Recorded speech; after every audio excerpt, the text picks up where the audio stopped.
This is The Weekly Set, the official podcast of TheTotalScreen.com. Episode 176, recorded October 5th, 2018.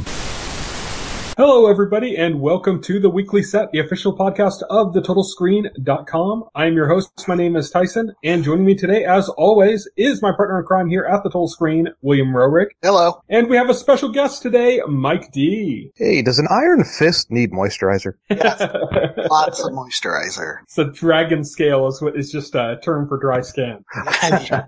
Nice. So today, as Mike pointed out there, we're going to be talking about Iron Fist Season 2. That's pretty much it. That's going to be our show this week. We're just going to kind of go over the whole thing. So let's start off right off the bat by talking about Season 1. Just a little bit to start things off. Oh, we got to start on a negative note, huh? Yeah, we're going to start on where the show's coming from. How much this is improving. Well, I haven't watched Season 1, so I can say it was bad. It was really bad. I didn't want to watch this Season 2. It was so bad you couldn't get through it. That's so bad I can't get through it. We talked about this, and I believe it was on our 100th podcast. It was you. What was it? Was it Ed? It was Ed. Yeah, it was Ed. Yeah, and basically, it's like I think I was the only one that saw the whole thing. Yeah, you're the one who brought it to finish it. Like me and Ed, like we both came in. And we're like, yeah, we quit pretty early on. Where exactly did you quit? Like episode 5? I was like 3 episodes in, and I couldn't do it anymore. Wow. I think Ed didn't even make it that far. We still had plenty to talk about because we were just going off of just how horrible it was. And I was trying to play devil's advocate and talk it up, be a little bit nicer to it than the others, just because, like I'd actually seen the whole thing. But man, it was hard to come up with reasons to justify that show's existence. Yeah. I thought they did okay through the first, let's say, quarter of the season. It wasn't good, but I was like, all right, maybe it'll get better. There's, promise here. And they took all the promise and just said, nope, we're going to piss all this away.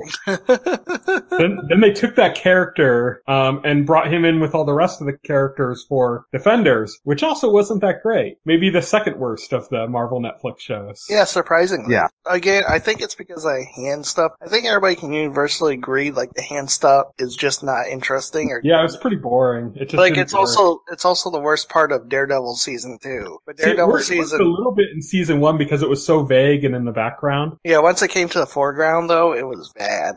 Yeah. Like everybody agrees that's the worst part of Daredevil Season 2, and the one thing that propped up Daredevil Season 2 for not being terrible was, like, because the Punisher, that story. I think Elektra, before the hand stuff started coming in with Elektra, was actually interesting, too. Yeah. As, like, kind of the negative influence she had on Matt and stuff. That was all kind of interesting. But you can kind of, like, trace it because, like, Defenders was, like, all the hand, and it was just bad. Yeah. Yeah, Daredevil Season 2, like, the hand stuff became not at all interesting as soon as we find out what was at the bottom of the big hole. As long as there was still mystery about it, it was still kind of intriguing. Once we found out the mythology behind all of it, they just didn't handle it well. They didn't handle it well in Daredevil Season 2. It didn't handle it well in Defenders. They really didn't handle it well in Iron Fist. Yeah. And then, like all of this, like we talked about the kind of the fault of the hand. It's basically just another version of the midichlorian effect. The idea have something vague and interesting and you ruin it by over-explaining it. But let's trace, Danny Rand's character a little bit further along. He made a brief appearance in Luke Cage Season 2. That was a fun appearance. Yeah, it was like they finally kind of, he wasn't quite right yet. Like they didn't quite have Danny Rand nailed, but and even still after Season 2, I'd say that's like the closest to the true Danny Rand, like how we should be, that we've gotten in the Marvel Cinematic Universe. We don't get this Danny Rand in Season 2 either, so don't worry. He only appears in this one episode of Luke Cage so far. It's like he walks into the barber shop with swagger. He sits down in this real casual way. He's jokey, he's laughing. He still has his but no, seriously, I fought a dragon. But then as people are laughing about it, it's like he's in on the joke, It's like, so they get that right. He's a little bit of a smartass. He's a little bit and that's what he should be. Danny Rand, it should basically be like Spider-Man, as far as the fact that he's mouthy and talks a lot. And also it's very obvious, that scene in Luke Cage change happens between like Iron Fist season, so that happens before season 2 of Iron Fist. But Danny, like, that swagger just vanishes in the show for some reason. I think that's more due to writing than anything, though. It's like the different writers on different shows. So, let's go into Iron Fist season 2 now, because that's where we're brought up to now. Like, we already started off on a negative on Iron Fist season 2, but I want to say, at least in my opinion, start off on the positives. I want to say, well, what did everybody like about season 2? Well, I just wanted to say, like, in a general sense, I think season 2 is notably better than season 1. Just like by magnitudes better than season 1. It is notably better than season 1. I agree. I actually finished this season, so that is a testament. I wasn't sure if it was the soft bigotry of low expectations that was making me get through it, but I do think by the end of the season, I was like, oh, this is genuinely not bad, we'll say. I'm not going to say it's a great show. I will say it's a good one. I would recommend, like, if someone was going to start in on Marvel and they said, yeah, I really want to watch a martial arts centric sort of show. I'd first say Daredevil. Watch Daredevil. I'd watch Daredevil season 1 first. But this, I would say, is not a waste of time like the first season. This is worth seeing through. I have mixed feelings on this. There were definitely like points where I'm like, okay, and then there were points where like there are high points and low points. I was like, well, there were certainly points where I was like, there's still more episodes of this. Which is funny because this was like 10 episodes, which was like something that I don't know if you feel the same way, Mike, but Will and I have been talking about for a while with these Netflix shows is they need to cut them shorter. They're running too long. It's just when this was announced as 10 episodes, we were like, yes. That was like the worst offender was Luke Cage season 1. Luke Cage season 1, like the first half of that season might have been the best thing that Marvel had done. And by the end of the season, I was just like, please end. Come on. Yeah. Well, once they replaced their villain with a Looney Tunes character, it was kind of... Yeah, once they got rid of Cottonmouth, it was, I'm getting off on a tangent. But yeah, I agree with you. Yeah, they had a good, nuanced character with a lot of depth, a lot of dimension to him. That you can even, like, for a villain, you can even sympathize with him to a degree. And then they kill him and they replace him with, like, a cartoon. And it's like, okay. Well, but yeah, I'm sorry, go ahead. I was gonna say, so yeah, let's get back to Iron Fist though for its second season here. There's a few notable changes. One, it's a new showrunner. Still not necessarily a great track record for this new showrunner that was involved for season 2. It's like they still didn't grab somebody really great for it, but it's like I think kind of anybody's a step up from Scott Buck and what he did with season 1 and just kind of, and remember Scott Buck went back to back on Marvel series, and they're the 2 worst Marvel series ever made. It was Iron Fist season 1 and remarkably even worse than Iron Fist season 1, also by magnitudes, Inhumans, which was just abysmal. Like, I think Marvel just is pretending that never happened.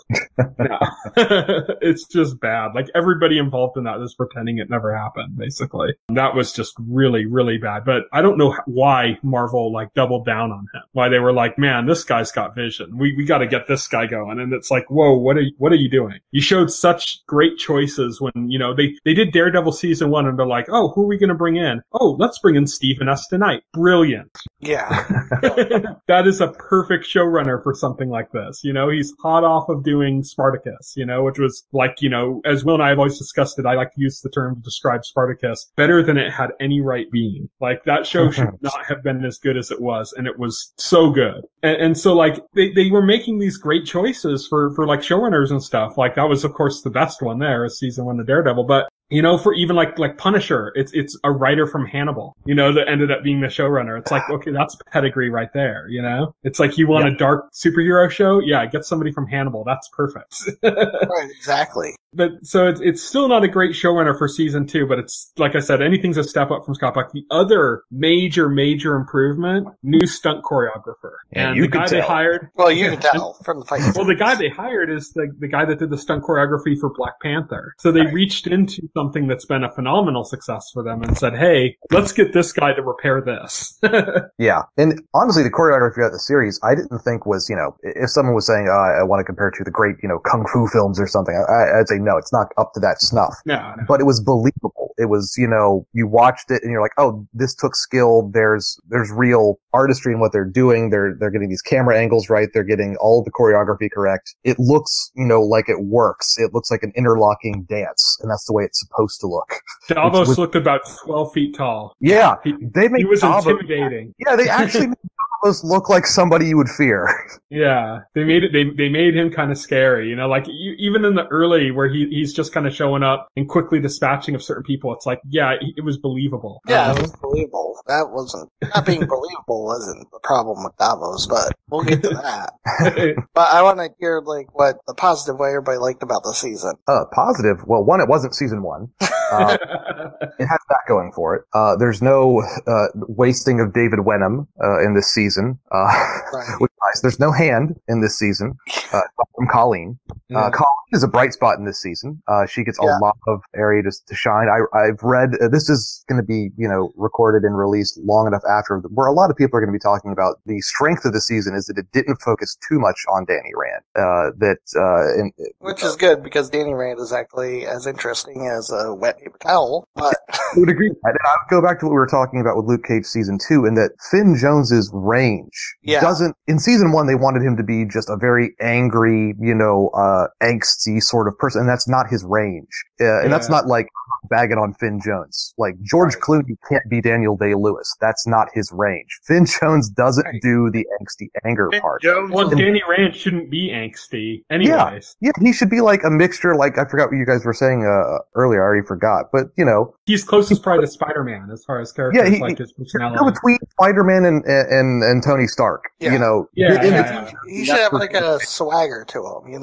Yeah, that was missing. I think from the character. But it wasn't nearly as bad as the first season. They didn't have him being, broody alone in a cell, being beat up, trying to get angry at himself to ignite his fist or something. So Danny Rand, they still had him being a bit broody this season. A bit. Well, especially with the injury, which we'll get to. The injury. But before that, I thought he was a stronger character. Like when Danny befriends Mary early on, I'm like, that's a Danny thing to do. As a free-floating spirit.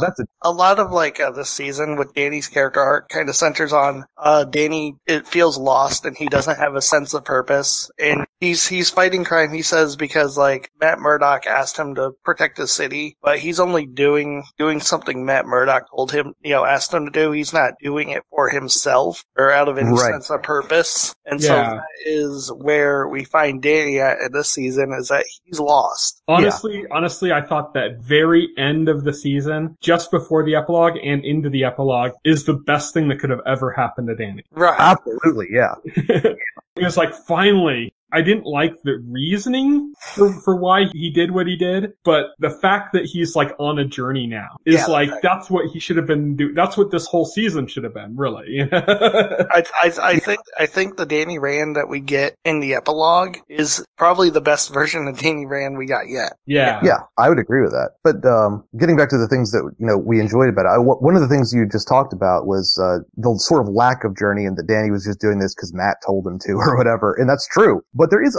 something they could have done more of, I thought, that had more potential. Was there's the scene where you see Danny going, this is later in the season when he's talking to Colleen, and he brings her down to where he's, going down and using the fist to basically punch things to practice. Yeah. And he was only really doing what Matt had asked him to do because he sort of, that's what got his rocks off, man. He was like, I really enjoy using this fist to punch things just for the sake of being powerful. Yeah. He talks a lot about the fist, kind of being a drug that he got high off of. Yeah, I thought they could have expounded more on that. I liked that when they did it, so I thought that was positive. I thought the reasoning was kind of fucked up because he's talking about how the fist is a corrupting influence to him and how it's messing him up, so he can't take it back. But then in the same breath, he's trying to convince Colleen to take it. He's like, he comes from an even more corrupted position. This fist is so bad for me. It's I get high off of it, but you should totally totally take it. It's awesome. It's the best thing ever. I just can't change, but I tell you, Colleen, it's going to be great for you.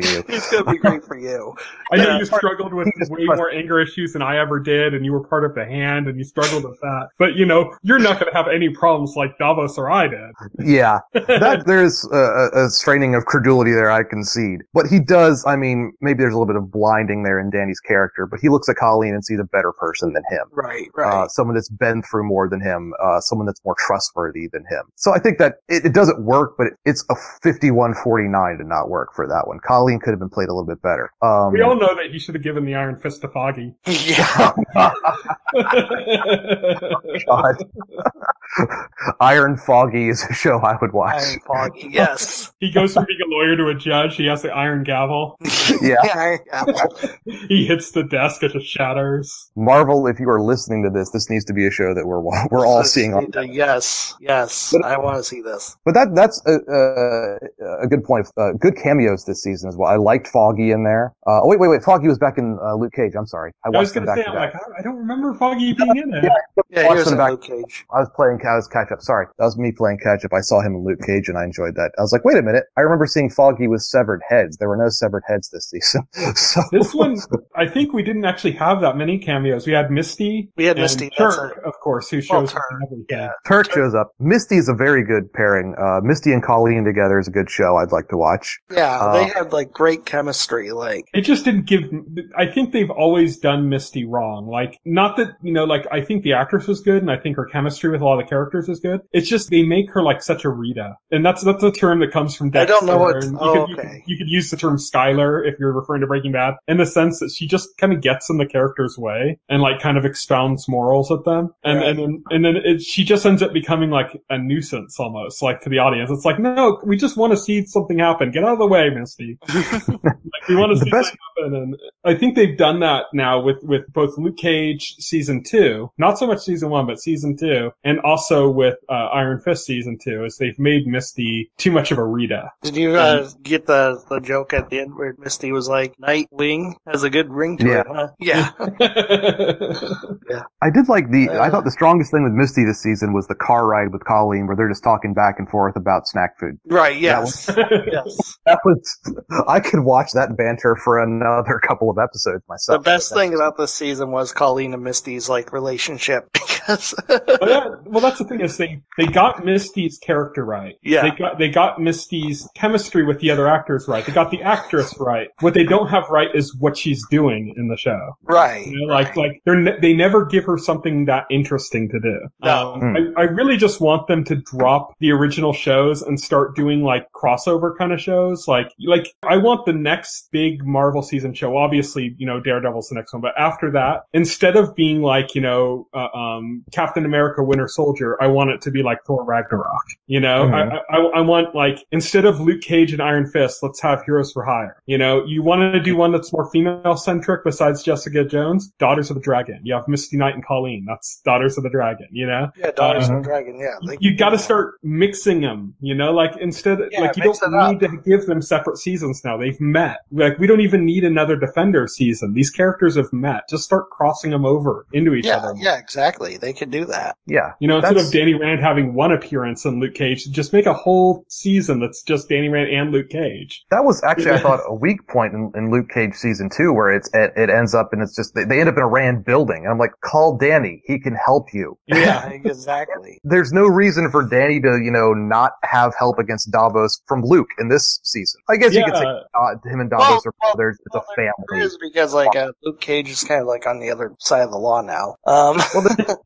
We're Luke Cage season 2 ended. Yeah. That's another discussion of them doing the full Godfather reveal at the end of Luke Cage season 2. Yeah, exactly. But anyways, on the whole, just on things I liked on Iron Fist season 2, I mean, I like Danny better. I think Colleen was great. Davos could have been a better, more I just thought villain. I got where they were coming from, but I appreciated what they had going with him. I thought Davos was just boring. He was, think about this. He was a complete wet noodle in season 1. Okay. He was like completely pointless. In season 2, like there were issues with him, but they made him truly intimidating at the beginning. I liked the moment when he was like having sex with the one girl for the blackmail and he was like resisting it. Like it was like such an affront to him. It was almost like he was being raped. And like he performed it really well, and then it turned into this aggressive thing, and it's like moments like that were like moments of greatness for his character. It was like okay, this is interesting. The first part is like he's okay, but then he gets the fist, and then he's like he just goes completely fucking insane. I'm a vigilante now, haha, and I'm just like okay, I'm over this.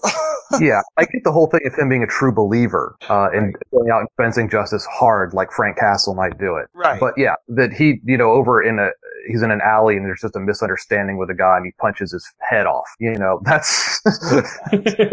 I like the idea of him like going mad under the strain of the Iron Fist and like kind of losing his sense of direction. I just wish they would have played with that more and more to the point where it was like where Danny taking it away from him wasn't just to like save other people, but it was like literally to save Davos. And the moment it's removed for him, Davos would even be able to acknowledge that at that point. That like, God, I had no control anymore, They needed to focus more on that because that was, the whole fight scene later in the season with him and Danny and why the father calls it off, for Danny to, go and face the dragon and win the Iron Fist is because the father kind of sees in Davos that he is not fit for it. He is too overzealous for it. Right. He's a disciplined fighter, but his belief system is not fit for it. And that needed to be more underlined, I thought. Yeah. That definitely needed to be more in bold here of the prime character flaw of why he never should have gotten it in the first place. That's what I'm saying. Like, I think they got the idea of his arc right. I just don't think they necessarily stuck the landing. Yeah, that's a good way to put it. I think it would have been best if after the fist had been taken from him, if at that point he had been a very changed character. Like the fact that he lost the fist had given him some sense of clarity about how fucking nuts he had gone. Yeah. And that would have been more interesting because it would have been like, okay, not only did you stop this threat, but you actually like this person now like realizes how fucked up he was in that position, and that would make him a more interesting character. But like instead they just kind of, they kept playing with the idea of like the Iron Fist makes you kind of crazy and bloodthirsty and stuff, but then like the characters lose the Iron Fist and they're exactly the same. Like Danny was all like, talking about how like he was struggled trying to keep his temper with the Iron Fist, but he lost the Iron Fist and he was still having a temper. Yeah. Like, nothing changed. Well, he talks about like when he loses the Iron Fist, like he wants it like back more than anything. Yeah, it's sort of like a drug. He's like going through like withdrawals. He's going through withdrawal or something. Let's see. I loved Colleen this season. I think Colleen is probably the brightest spot in the series. Such a great character. I'm actually happy that they gave her the Iron Fist because I think she's just more interesting than Danny. See, I'm not happy about that, but I am happy that it forced Danny to like go on a journey of self-discovery. Well, I think I can see where you come from, but I don't know. I just think it's cool for a change of pace.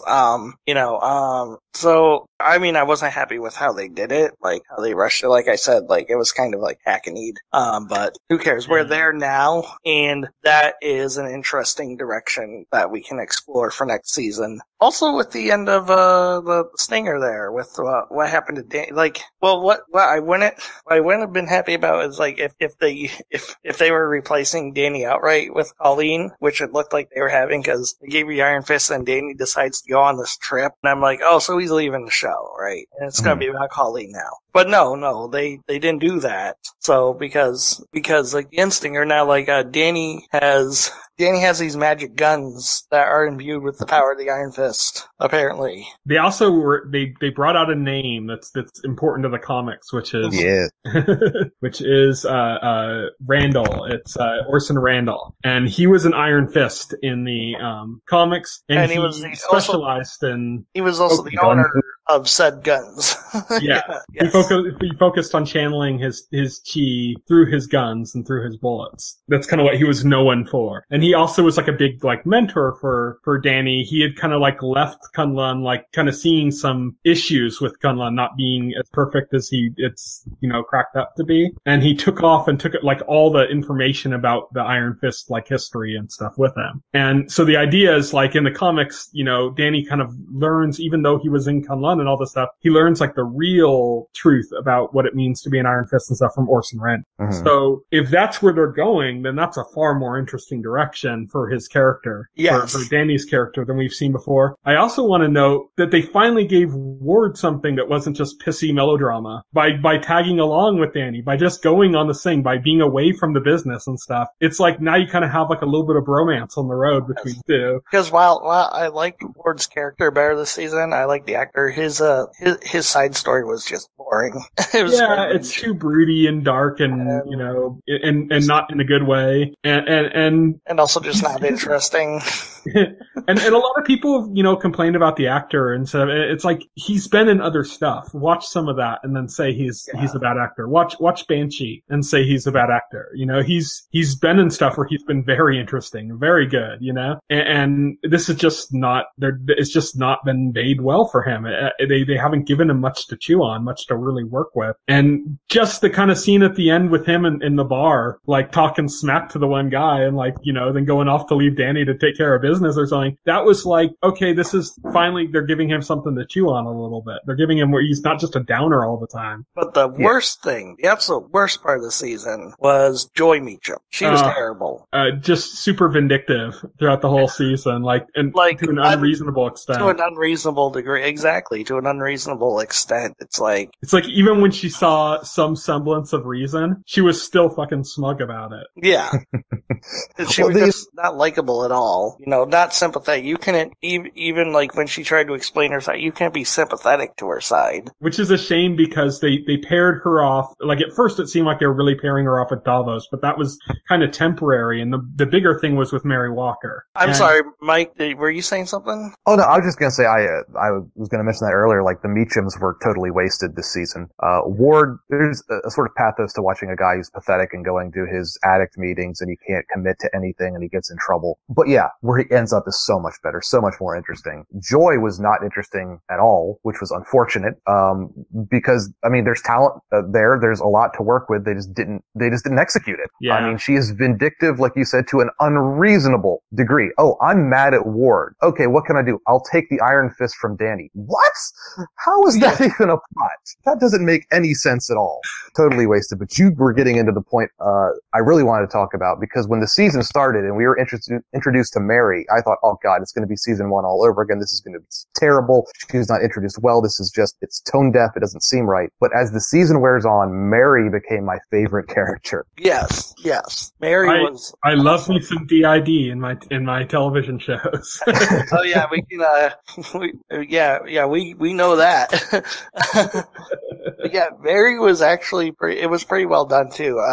She doesn't have like the psionic or the fire starting abilities she has in the comics, which makes sense. But like everything else, she also doesn't have the name from the comics yet. So she doesn't have the name. Not fully that character yet. Well, yeah, because in the comics she has 3 alters. She has Mary, and then the other Mary, or she has Mary, she has Walker, and then she has Bloody Mary, which is her 3rd alter, which Bloody Mary is a complete psychopath without remorse or emotion. Walker is like a tough as nails, willing to kill, like has loose morals. But Bloody Mary is a complete psychopath. They hinted that though with the escape from the wherever she was imprisoned. Yeah. Whatever the 3rd identity is broke through at that moment, apparently to get him out of there. But we don't. Yeah. We see it's only in that 3-minute part of the season that we know that it exists. And she says and the report says she left a bloody mess. Yeah. She's yet to be called Typhoid Mary at all. So she's an incomplete character. character. She's not done yet. Her path isn't done yet. She just realizes she has a third alter at the end of the season. I think she might be an interesting addition to some of the other Marvel shows. I could see her being a really interesting addition to like a Jessica Jones season. The character was even working in like Punisher. The character was originally introduced in the comics in an issue of Daredevil. So comics-wise, originally she was a Daredevil villain. Daredevil's got enough right now. Yeah. He's got enough on his plate. He's got to come back from the dead first. Which is interesting because they know in the comics she's able to fool Daredevil because he can't tell between her alters like which one she is, because like even by listening to her heartbeat, because the rhythm of her heartbeat changes with her alters. So she can completely fool him too. Yeah, he's blind to her appearance, so that then his one even greater means of identifying is toyed with, because her dissociative identity disorder is so characteristic that she can't be traced, basically. Right. Yeah, she can't be traced. But you're right. I think she'd make a good villain for any one of these shows, really. I wouldn't say Daredevil just because, like I said, he's got, if you've seen some of the trailers for the new season that have just been coming out. I saw the trailer. It's amazing. It's full on Kingpin. Beyond excited. We had Fisk, but now we have actual Kingpin. They're doing, I think they're doing Born Again. I think so. Bullseye has been confirmed for this season as well. So there's a lot of big stuff he's got going, and it's like, he's got his handful of villains. Don't clutter him down with even more. Like he's good. Like Jessica Jones, I think would be a good pairing. And like I said, like I could even see her like working into like a Punisher storyline. Oh yeah, like maybe not as a main villain, but like maybe interweaved into like an episode story or something. I'd like to see her and the Punisher go at it. Well, yeah, she's a great loose cannon. She can pop up in a lot of different places. She was great here, though. I thought she lifted the series up in Iron Fist season 2. Pretty much every place she showed up, except for the very beginning where I thought it was going to be a disaster. But as soon as it started, the levels started unfurling of this character, I was like, oh, okay, this is going to be good. And it didn't disappoint. Especially the final shootout with her in Davos. Comic gold. That was just gold. Yeah. That was great. So another thing I wanted to talk about with this show is that I made a tweet, because when I was watching the show when it first came on, I was like live tweeting first couple episodes, and I got to a point where I just kind of like, this is a frustrating aspect of the Marvel Netflix shows in general, which is the idea of like, ordinary citizen comes forward, does the right thing, dies. Every time. Like you have like some small character, he comes forward, does the right thing, and then they kill them. And it's like, yes, we know that the Netflix shows are dark and stuff, but come on, like, does every single like good character have to die? Yes. Like, can we only have gray and black? Like, we can't have white, it's only gray and black? Pretty much, yeah. like I'd like to see an exception to that at some point, like I thought BB was an interesting character to kind of pop up in this season. I knew he was dead like the night I saw it. Yeah. You knew he was gonna die, but it's the fact that he's good is why you knew he was gonna die. Right. It's like, oh, I see a streak of light in this character, and he's a troubled kid, and given the right influences, he could turn his life around. Well, of course, in this universe, that means he's dead. Yeah. which is like, and I'm not somebody who shies away from dark, grisly stuff. In fact, that's like my favorite stuff. But like, you have to let some characters like that make it through, or it just takes away any shock from the fact that it does it. It's like Joss Whedon, when he does character deaths, he's known for one very specific kind of character death. He kills the clown. He gets you to love a character. He makes that character reach a place in their life where things are on the up and up and things are great. And you're like, you feel happy for them. You're like, oh, they finally done it. Everything's great. Dead. And it's also like a sudden death too. Impact. Yeah. It's also sudden. It's not like telegraphed or anything. It's just boom. Yeah. And it has a huge emotional impact because you've seen this character, hit the right, and stuff, but they don't let it get that far here. They have a character, he makes a choice to do the right thing, and that's an instant death flag. It's to the point now where it's predictable, and that's the problem. So I wanted to bring that up as something that I noticed, not just with BB, but even with like the shop owner that Davos ended up killing. Yeah. Even with what's it called, the leader of the Hatchets, who Davos killed. Although the shop owner, they did that to illustrate just how over the mountain Davos has become. Yeah. But it's like, it's just let one of them live so that, because there's a certain like point where, and I know I felt felt this way in Luke Cage as well, where you're just like, God, I don't even care about like justice being served in this town anymore, because any character that you're like, justice is being served for them, they're all dead. Well, it's also not exactly handled well. That Colleen should have, taken a real shine to this kid and been really affected when he died. Stabbed in front of her, dies. Next scene. All right, moving on. Yeah, they just didn't give him enough time. Well, they had her mourn for like 5 minutes. Yeah, that's no, BB. Anyways, no. BB, that's terrible. Okay, back to Davos. That's the thing that I despise about like. To be fair, she didn't have like a lot of time to mourn because she had to go do the thing with Davos. Like, yeah, they just didn't. That was kind of a pressing issue. But it's like that's the exact reason why I hate Attack of the Clones so much in the Star Wars movies, is because there's that part where Anakin kills all like the Sand people, and then like he's like, I killed them all, I slaughtered them, men, women, children, all of them. And he said he hated sand. Yeah. And then Padme's like, what's this? And a message from Obi-Wan? And then they're all smiles. Let's go rescue Obi-Wan. It's like, just complete dismissal of everything that was dark from that moment. And that's, so they kind of did that here. Not quite as bad. It wasn't like, she had to move on, but at least she wasn't like smiling like they were going on a grand adventure. Yeah. So at least it's better. It's better than, Attack of the Clones. At least there was no village killed that we mourn. It was just, one kid. So at least they bested Star Wars Episode 2 with this season. That's a little, but yes, they did. Thank you for clearing the Attack of the Clones bar, Iron Fist. Great job. Yeah, that's like just like the line in the sand that you don't see and you trip over. All you have to do is look at it and step. Well, I kind of feel like with faint praise, but I do think it's better than that. It's better than Star Wars Episode. That's a very low bar. Yeah. But overall, I thought, there's more we'll get to, I'm sure, but just overall a better, more cohesive, tighter package story than anything in season 1 would have ever suggested. And that in itself is just a huge victory for Marvel. They resuscitated something that was dead and brought it back. I'd say it is the third worst of the Marvel Netflix seasons. It's obviously better than the first season and it's better than Defenders. I don't think it approaches the others quite yet. Like, it's not quite there yet. For me, there's sort of a muddled middle that I put it in. Like, I have problems with a lot of the seasons for, Jessica Jones. Season 2 was good, except for I have this problem with it. Daredevil 2 was half a good season. Luke Cage season 1 was half a good season. So I put it in that muddled middle. I don't think it was as good as Luke Cage season 1, but it's in that tier for me. But that's, that's arguing semantics and degrees of decent, I suppose. Yeah.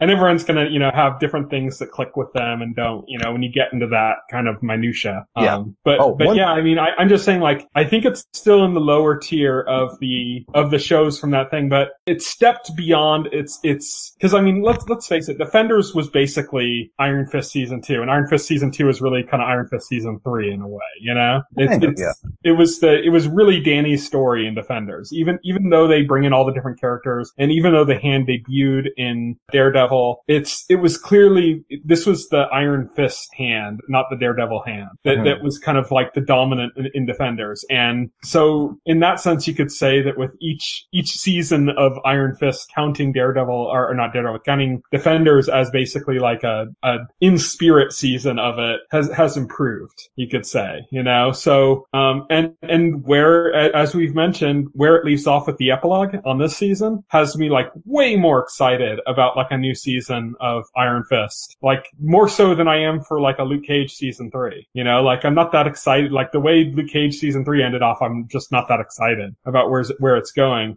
Jessica Jones, like I liked season 1 and I liked season 2, but I'm not really excited about where it's going from there, unless something else comes up that I don't see coming. I'm not really excited about where that's going. Daredevil, I'm definitely excited about where season 3 is going, but we're already seeing trailers for that, so we know exactly where it's going. But as far as like where stuff is leaving off, I'm actually really excited about where Iron Fist is going, much more so than I've ever been for the show. Yeah, like, it was interesting. So again, this was another thing where like maybe the journey wasn't so good, but like they ended off like I gotta admit, like close to the end, I was like kind of thinking like, I'm not watching the season 3 of this. Like, I don't care. I'm not watching the season 3 of this. Like, that was my thing. And then like we got to the end, and I'm like, well, holy shit. Now I want to watch season 3. Yeah, right, because now they've got like these interesting directions going on. They flip it. So they got Danny and his journey, and they got Colleen like trying to protect New York as a new Iron Fist. So they got some interesting places they could take this. So I'm interested to see what they do. Here's all I'm saying though. As excited as I am for Daredevil season 3, how awesome would it be if like in the first 5 minutes of the first episode, like both Wilson Fisk and Matt Murdock just dissolved? Oh yeah. That would be bad.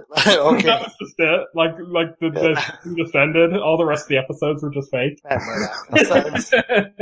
Murdock just walks up to the Kingpin and says, I don't feel so good. Oh, jeez. Sorry for the Infinity War spoilers, everybody. It's gone long enough. There's no way. If you haven't seen it, I know it's your fault. It's on video, so no excuses. But, well, just what you were just talking about there, like, it's really important for a season to stick the landing. Cause I was kind of where you were, like, watching the end of Iron Fist season 2. I'm like, it's better. I don't know if I'd watch another one of these, but I don't regret watching this. Then you see the end of it, and it's like, oh, I really want to see where these characters are going. Yeah, I want to see where they're taking now. Yeah, more so than with the other characters, because, like, what Tyson was just talking about, like, okay, Luke Cage, I'm almost not wanting to see, season 3 because Luke Cage is a good character. He's a good guy, and they've put him in a position where he just is going to turn into a worse character and bad things are going to happen to him. And like what Tyson was talking about earlier, seeing a good character not die or become corrupted or have, something terrible happen to them. Something terrible is going to happen to Luke in season 3, and I kind of don't want to see it happen. Right. Jessica, okay, she's a depressed alcoholic with an abusive mind control freak in season 1, but at least she has a best friend. By the end of season 2, she's still an alcoholic. She has lost the only family she had, and now she's estranged from her best friend. Things are going to get worse from Jess. That's exactly the case. That's the thing with Jessica Jones that, like, I always say that, like, I hated about season 2 was just the way it ended. Trish just became so selfish by the end of that season, and that's a hard character to watch. And now for Daredevil season 3, things are about to get really bad for Daredevil. Yeah, like really bad. Things are going to get terrible for poor Matt. Jess is going to have a horrible. Frank Castle's not a happy guy. I'm really glad to see that, Danny Rand is actually trending in a positive direction, and Colleen's going to have calling for her life. Things can't actually get worse for Frank Castle because, like, he's already there. But so it's exactly that. It's like the way this season ended, the epilogue of this season has given us a promise of adventure, and that's what we've been lacking in all of these Marvel Netflix shows. None of them have really had an ounce of adventure, and Iron Fist was the perfect one to bring us that sense of adventure, and it's never given it to us until the epilogue. Now it's like there's this sense of adventure. It's like, oh, there's like a quest. There's like something to go for that's not just like, it just seems like everything's always been about the defensive. It's all been like, oh shit, horrible stuff's happening. Let's mitigate our losses. That's like every Marvel Netflix show is mitigating losses. And what we saw at the end of Iron Fist season 2 was Danny like saying, well, I'm done mitigating losses for now. Let's go have a fucking adventure. And it's like, yes, finally. Take me to these fantastic settings to watch these amazing action scenes, to find out things, and learn about the character within the action. Don't just have external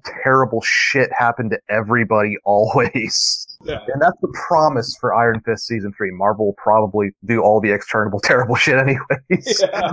There's the promise, at least. The episode will start with Danny meeting Orson Randall, and then Orson Randall will get killed, and then like dark depression for the rest of the season. This is the same thing, like, Will and I used to talk about, we used to cover on this podcast and on other kind of shows we've done besides the podcast, we used to cover all the Arrowverse stuff, like Arrow, The Flash, all that kind of stuff as well. And we just kind of stopped covering it because it just stopped being interesting, really, for the most part. Uh-huh. But The Flash is like the one that, like, we enjoyed it so much at the beginning, and it's so stupid. Because it was like, it's stupid, but it was all about fun and adventure. Exactly, it's fun. I mean, I'm not saying that Punisher should be like that. It shouldn't. Oh God, no, Jesus. But Iron Fist should. That's what Iron Fist should be like. And it's like, if Frank Castle is ever happy, then I don't want to watch that show. Yeah, exactly. But hey, they did it with Batman 66, so who knows? I would be able to like the Punisher without subtitles, though. I would like to be able to watch it. Oh yeah. All that mumbling. Frank doesn't need to be happy, but he needs to be, intelligent. Yeah.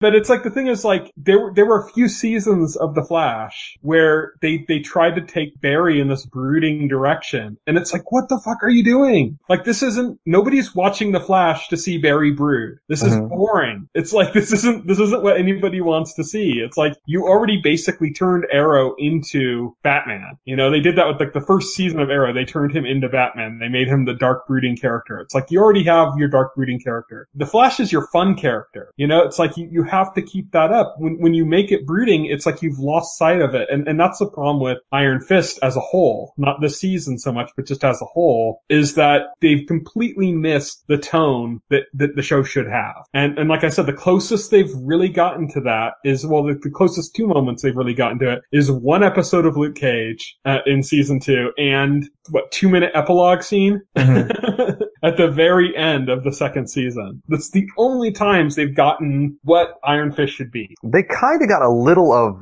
Danny the character in Defenders just when they're sitting around eating food and he's kind of not being a smarmy, brooding prick. And Danny was nice there. And I thought even the episode in season 2 here where there's the dinner party and Danny's just trying to make up. He's trying to do the right thing. He's trying to be a nice guy and fucking up at it. But I even like seeing that as the character. Yeah, that was actually kind of funny when that started coming about. It was so awkward. I couldn't look away, but I was cringing the entire time. Like, oh, this is going to end badly. I've been to these dinner parties. Not where there's as much at stake, but, Hey, at least it didn't end as dark as that Thanksgiving episode of Dexter. But that's what I was actually thinking of when I was watching it. I'm like, man, that's a tense, weird dinner. That was probably though, by the way, just that episode, watching that, because it took you away from, Joy and Davos and that aspect, and Ward going to the NA meetings, which, I mean, there's a place for that. It could have been a little bit better. But just watching a little bit of slice of life. It's not adventure, but it's just a palate cleanser from what you're watching. That's really nice to see. More of that in season 3, please. Yes, definitely. Well, hopefully, if they do what they were doing with the epilogue, they might not even need that palate cleanser. But yeah, of course true. We know that that's probably not going to be the case. But we can hope. we can hope, yeah. Because if Iron Fist season 3 is just that epilogue stretched out, it's just that tone, that style, then I'm going to be very happy with season 3. It might be even one of my favorites of all the Netflix Marvel shows. But we need to get it there, like, come on, Netflix, get it there. Keep the episode order short. Don't give you don't have time to get things convoluted and messed up. Just keep it focused. Maybe 6 episodes, strong, straight 6 episodes would be great. Yeah, the focus of just 10 episodes was much appreciated this time. If they had done 13 episodes, we would have seen so much more, for instance, about what was Colleen's keepsake that she had from her parents? Was it a music box from her mom? It was like a box with like a comb and... Oh yeah, with a hairbrush in it, that's right. Yeah, with a hairbrush. But if there was 13 episodes, there would have been 80 minutes dedicated to that. Instead of leaving it a mystery, it would have been over-explained, it would have been a midichlorian sort of thing. It would have been, it would have been thing. Basically, they used it to like tie Colleen to Kunlun and the Iron Fist mythos. Yeah. And that was a cool device, because like the whole time you're wondering, what's the point of this box? Where's it going to go? What's going to come from it? And then you had the scene where like the apartment was basically being destroyed, and they had to leave that, and they just never came back to it until the very end. And then Danny finds that the piece of the box had fallen off, and that it has the Iron Fist symbol on the other side. That was a cool setup. Because like, at least in the comic book, I don't know, they don't explain this in the show, but like the Pirate Queen they mentioned from the legend is like a former Iron Fist herself. Mm-hmm. So that means Colleen is directly related through lineage to an Iron Fist. Yeah. So it's actually like an interesting touch. So yeah. Yeah. Yeah, and they didn't have to over-explain it. They put just enough in there, just enough garnish, leave some mystery to it, leave something for season 3. You didn't need 13 episodes. You need 3 extra hours to do that in. 10 episodes might be the magic number for Netflix. Like I said, or less. A lot of British Punisher almost do the 6-episode thing, and they nail the timing and the pace on it, you know? Don't be afraid to do less. Sometimes less is more, you know? Yeah. Like Daredevil, the entire Daredevil v Punisher, that was a season in itself. That was really well done. That could have been the season. That was like 4 episodes, wasn't it? Yeah. It was like 4 hours and it was great. Yeah, it was wonderful. And then, you know, like the Daredevil, you know, Punisher continued to be interesting throughout that season because then they did the trial of the Punisher. But that really was like a separate season. Like if you could just go in, take out the Hand, but leave Elektra in and leave the trial of the Punisher in and cut that second season down to like 10 episodes, that would have been great. 8 to 10 episodes is all they needed. Yeah. I mean, that's pretty much it, right? We're done talking about. Yeah. We keep moving on to other, I feel like we've kind of given because there's so many interlocking parts with Marvel. I think we've kind of given a short shrift, but Iron Fist season 2, it was good and we just want to see where it went on its trajectory. This was sort of like a housekeeping sort of season of, well, let's get everything in order. Let's get this right. And where they ended up was way stronger than where it began. Yeah. And through the season, we get Colleen, being a bona fide superhero now, Danny on a way more interesting path. Ward is in a good place now. And we have Mary introduced. Davos is still out there. So there's really interesting loose threads left by the end of the season. It took them 10 hours to right the ship, but I think they did it. Yeah. Well, it's an interesting path because I think it started okay and it had like a rocky downhill slope from there and then it ended like way high. It just kind of had this weird like check mark, you know, just went right up. We've said it a bunch of times, but it just makes me really excited for what we'll see with season 3. And yeah, overall, I mean, it's a low bar, but it's a massive improvement over season 1. Yeah. In just about every imaginable way. So, I mean, it's not just like it barely squeaks out past season 1. It's a huge improvement. But like I said, that's a low bar. It's a decent watch. And people who kind of skip season 1 might want to kind of give, season 2 a shot, you know? There's only one piece of information that's necessary to the rest of the Marvel Netflix universe that you even needed from season 1 of Iron Fist, and you kind of get it described to you. Like Will didn't have any trouble with it with the Defenders, having not watched enough of Iron Fist, that all you really needed to know was that Colleen used to be in the Hand. Yeah, that's it. You'll figure it out on your own. Oh, there was a fight. Oh, Colleen was in the Hand. Oh, Misty lost her arm. Okay, all right. Yeah. That's Matt Murdock's missing, presumed dead. Okay. I'm with it now. It's like, that's all I need. It's like, you know, nobody else really had any character change or direction or anything in Iron Fist or Defenders. So yeah, that's it. And, you know, we got Daredevil coming up really soon, and that looks really, really, really good. Looks amazing. I'm not gonna lie. Early impressions have been coming out. People have been saying it's the best of all of the Marvel Netflix stuff. That's not surprising. Daredevil has consistently been the best. So yeah, I agree with that. So that's going to be exciting. So what we do when we wrap up the show, we talk about what's coming up in the week ahead. So today, Friday, October 5th, 2018, Into the Dark came out on Hulu. This is going to be a once a month anthology series. So basically every month you get basically an episode that's completely different. It's all horror themed based on like the holidays of that month. So the first one's going to be about Halloween. Then, you know, it just from there it'll go on. Can't wait for the Labor Day episode. Fresh Off the Boat is coming back to ABC. It's airing on TGIF now. Speechless back on ABC as well. The Man in the High Castle returns to Amazon. Big Mouth is back on Netflix. Have either of you watched Big Mouth at all? Nope. Not I, no. It's an animated comedy about puberty. Okay. It's actually really funny. It's really funny, and it kind of like, it reminds you of things that you forget about. You're like, oh yeah, that was a thing, you know? But yeah, that's really good. Elite is coming to Netflix. Little Things to Netflix. YG Future Strategy Office, and our foreign series for Netflix. And Van Helsing and Z Nation both return to Sci-Fi. Tomorrow, Saturday, October 6, 2018, Versailles is back on Ovation, and Flight of the Conchords live at the London Apollo is airing on HBO. So any Flight of the Conchord fans out there, you got like a little like live performance thing that's, you know, all the people in character and everything. Sunday, October 7, 2018, Madam Secretary returns to CBS. The Walking Dead is back on AMC. Star Wars Resistance debuts on Disney, and Doctor Who returns at last after like 2 years, I think. It's back on BBC America with the new female doctor, Jodie Whittaker. Cool. So that'll be interesting. Like, I think I'm kind of starting to fall out on Doctor Who. Like, I'm starting to lose a little interest, but I'm definitely going to at least watch the first episode.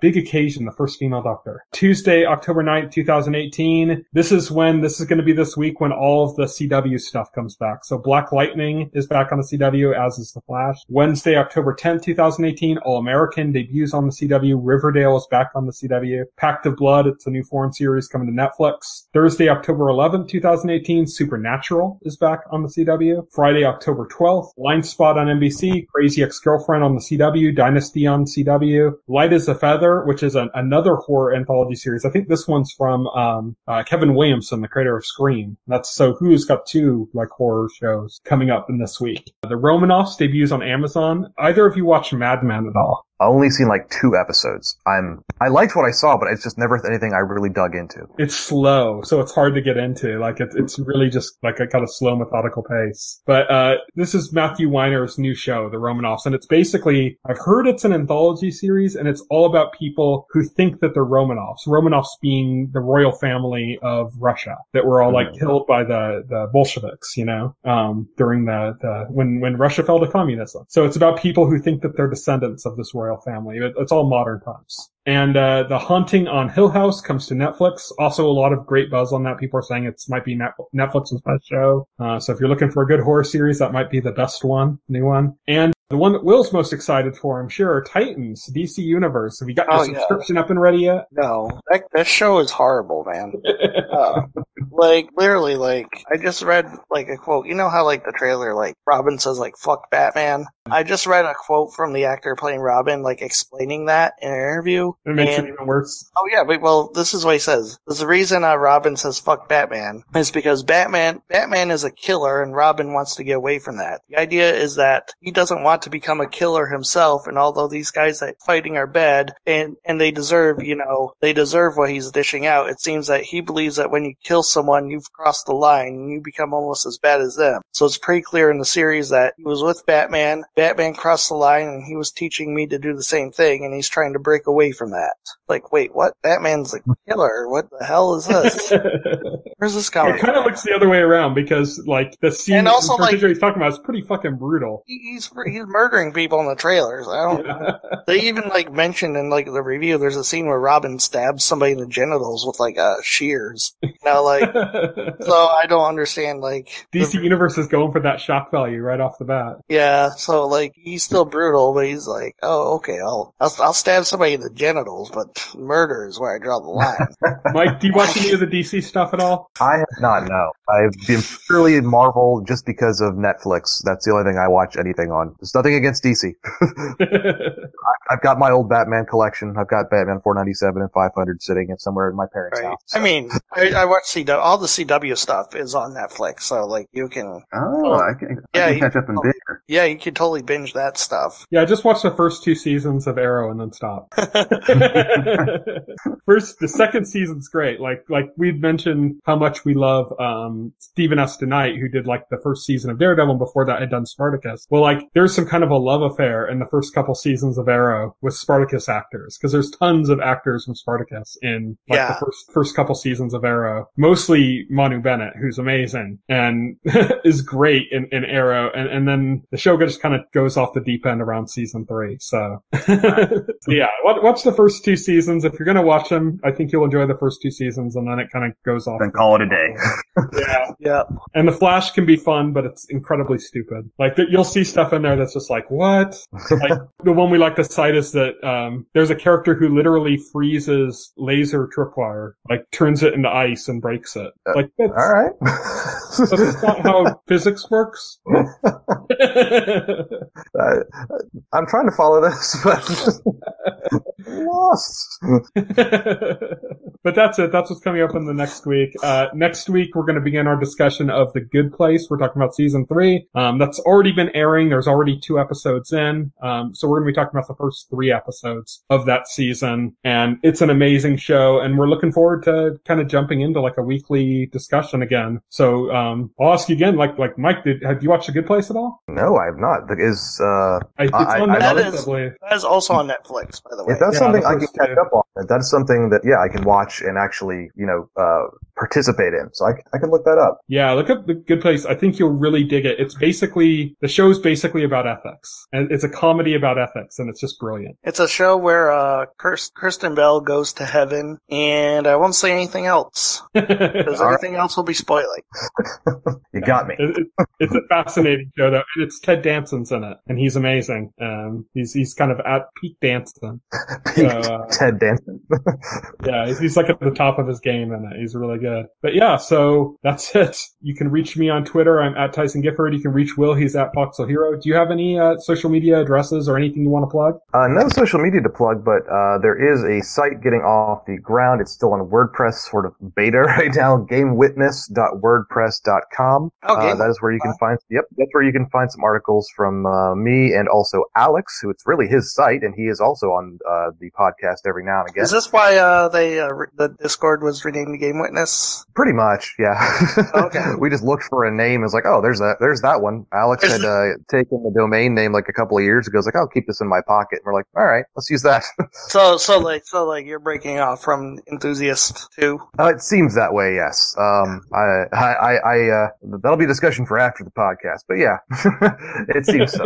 Okay, yeah. So yeah, you can check out our Facebook page and our YouTube channel, as well as our site, thetotalscreen.com. It's your site again. It's gamewitness.wordpress.com. Correct, and hopefully soon enough we'll be able to remove the WordPress, so it's just gamewitness.com, but that's what it is for now. Okay, and you can subscribe to this podcast through any major podcast client like iTunes or Pocket Cast, and the entire backlog of our podcast is available on our YouTube channel as well as other content. Thank you, everybody, for listening. If you would like to reach out to us and make a comment, send an email to contact@thetotalscreen.com.